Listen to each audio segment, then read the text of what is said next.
Good day everyone, Pigo Channel ulit. Mag-review tayo ng vintage car. Ito yung isa sa mga vintage car ng Lotus. Lotus Europa Special World Champion from 1972. So ito yung specification niya. Yan 1.470 1470cc, 1.5L, 5-speed manual, 113 horsepower, 185 km/h. Yan, from 1966 to 1975, production span, 2-door sports coupe, Lotus, manufacturing to, Lotus cars from England. Ayan. So, ito yung harap ng Lotus. Yung hood niya, ang light lang, Ayan, Dilagan. Tapos, ang tulis ng harap. Yung ano niya, yung ilaw, dilugan. Signal light, dilugan. Tapos, yung ano niya ito, grillings.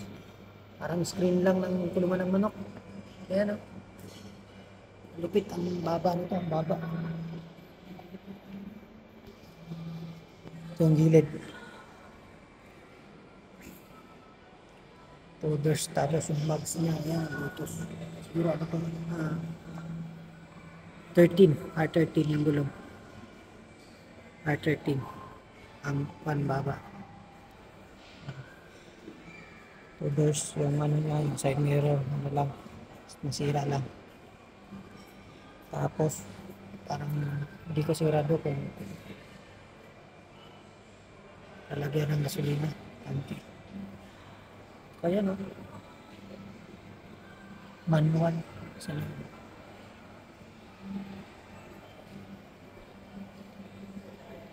Siguro ang height nito is basta mababa to. Kasi hanggang sa ano lang to hanggang sa tiyan ko lang to 5 to ang height ko. Hanggang sa tiyan. Ito yung likod. Signal light. Tapos meron stripe na metal dito. So, signal light niya. Ayan. Kasi ito yung gilid, may signal light din dito.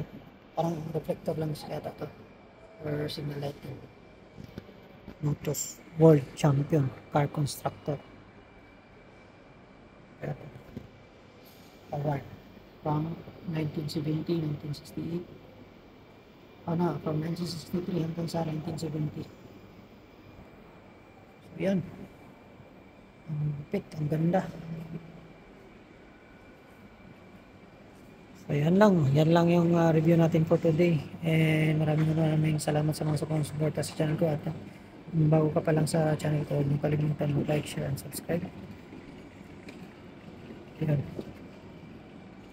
Maraming salamat and God bless sa ating lahat. Yan, Lotus Europa Special. Thank you. Bye-bye.